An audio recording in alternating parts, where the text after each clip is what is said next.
Atensyon mga Filipino senior citizens, nako po, magandang balita sapagkat hindi ninyo kailangan na ito para maka-avail. Ito po ay kumpirmado mula sa NCSC, kakapasok lang. Pag-uusapan natin sa video na ito. Hold up.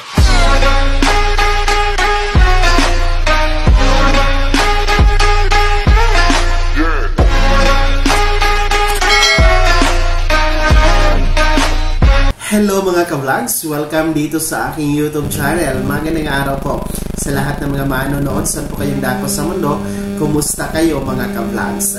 Magandang balita at magandang pamasko ito para sa ating mga Filipino senior citizens sapagkat hindi na ninyo kailangan ito para maka-avail. Mamaya-maya ating yung pag-uusapan. Pero bago ang lahat, kung bago ka pa lang dito sa aking YouTube channel o di kaya hindi ka pa nakasubscribe, abay, i-click nyo muna ang ating subscribe button na nasa baba. Huwag niyong kalimutan na pindutin ang notification bell. Ilagay niyo po sa all para naman updated kayo sa lahat ng mga videos na aking i-upload. Ayan po mga Filipino senior citizens, kakapasok lang. Naku po, magandang balita ito at napakagandang regalo ito ngayong Pasko para sa inyo mga lolo at lola. Dahil alam nyo ba, hindi na po kailangan ang purchase booklet para kayo makabili ng inyong gamot. Yes, wala na po ang purchase booklet, hindi na po sa required para kayo ay makabili at makakuha ng diskwento na 20% kung kayo ay bibili ng inyong mga gamot, maintenance na gamot, mga lolo at lola. Yan nga po ay kinumpirma ng Department of Health or DOH Secretary na si Chidoro Herbosa, na kung saan ito nga po ay consistent doon sa Republic Act 9994 o yung Expanded Senior Citizen Act of 2010, kung saan nga po ito po ay nilabasan ng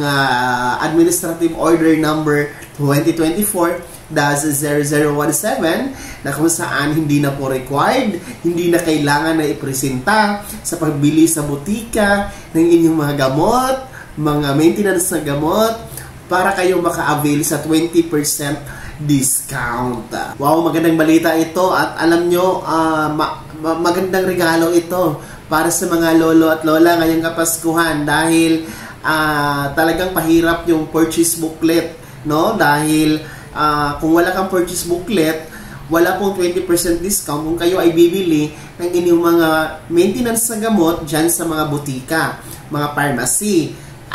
Yung iba din po nakakalimutan sa pagdala yung kanilang purchase booklet, kaya hindi po nakaka-avail ng 20% discount. So napakaganda itong Administrative Order number 2024-0017 na naglalayong tanggalin na, hindi na required itong purchase booklet kung kayo ay bibili ng yung maintenance na gamot. Kahit paano, lahat na po ng mga lolo at lola na may maintenance na gamot, as long as meron pong prescribe or prescription, may resita mula sa inyong doktor, ay automatikong makaka-avail ng 20% discount. So, ang mangyayari lang po, since wala na po yung purchase booklet, since tatanggalin na yon, ang mangyayari po is yung reseta nyo po ay ipipresent nyo po sa butika or pharmacy. And then, ang pharmacist naman doon ay kanya pong susulatan yung ilan na po ang inyong nabili, para ma-monitor din po nila na hindi pa kayo lumagpas doon sa nireseta po ng doktor. Kasi mahalaga yon. Baka sumobra na kayo doon sa required na reseta ng doktor. So, every time na bibili kayo sa kulang, i-present nyo lamang po yung reseta na meron pong sulat ng pharmacist na yun na lang po yung kulang ninyo, mga lolo at lola. So, at least, napakagaan na lang, napaka-convenient na lang po para sa ating mga senior citizen ang ganitong pamamaraan para maka-avail ng 20% discount. So, ang NCSC po, her National Commission of Senior Citizen, mga ka-vlogs, ay malugod pong nagpapasalamat sa Department of Health, sa Secretary na si Chidoro Herbosa At nagpapasalamat din po ang NCSC sa Pangulong Bongbong Marcos dahil dito po sa Administrative Order 2024-0017 na nagpapawalang bisa sa purchase booklet, no, para maka-avail ng 20% discount sa mga gamot ng ating mga Filipino senior citizens. So, maraming salamat po, no, dahil kahit pa paano po, meron pong magandang regalo ngayong Pasko ang ating mga senior citizen, lalong-lalo pa ha, yung mga merong maintenance na gamot, no? Nagme-maintain ng gamot sa kanilang mga karamdaman, napakalaking tulong ito.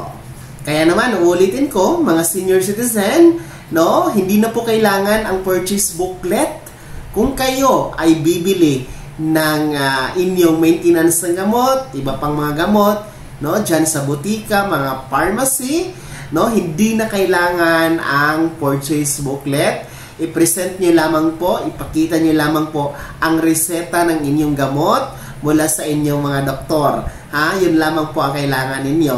Base po ito sa Administrative Order 2024-0017 na consistent po doon sa Republic Act 9994 o yung Expanded Senior Citizen Act of 2010. At sana, no, hindi lamang dito sa pagbili ng gamot sa butika, no, ang tatanggalan dito sa purchase of booklet, no, sana kahit doon sa mga groceries at iba pang mga basic needs and prime commodities na meron pong 20% discount, no, gaya po sa groceries, mga pagkain, no, dapat iwala na din po, tanggalin na din po ang pag-present ng purchase booklet dahil sa gabal talaga yan dito sa ating mga lolo at lola, lalong-lalo pa yung mga makakalimutin, laging nakakaligtaan ang kanilang purchase booklet, abay sayang din po ang 20% discount sa pag-grocery.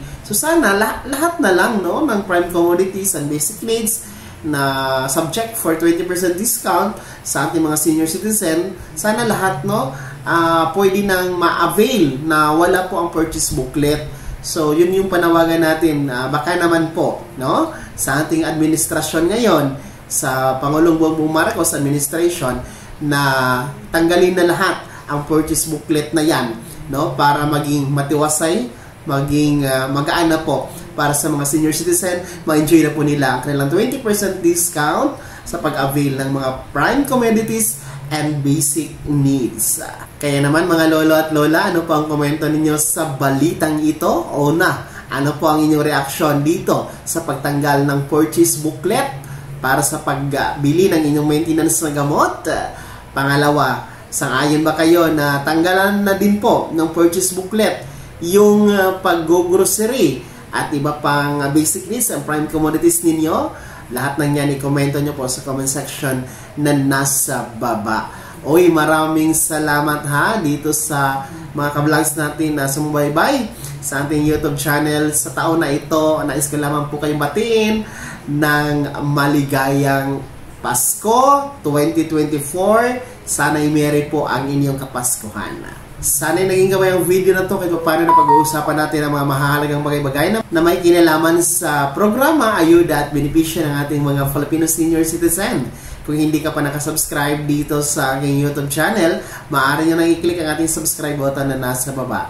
Huwag nyong kalimutan na pindutin ang notification bell, ilagay nyo po sa all para naman updated kayo sa lahat ng mga videos na aking i-upload. Maaari nyo din i-like ang video na to. At kung meron ka pa mga katanungan, maaari nyo i-komento sa comment section na nasa baba. Paki-follow na din po ang aking official Facebook page na nasa screen nyo. Muli po, ako si Daniel Timpawan na nagsasabing dito sa aking YouTube channel, Pawang Katotohanan at lahat totoo lamang.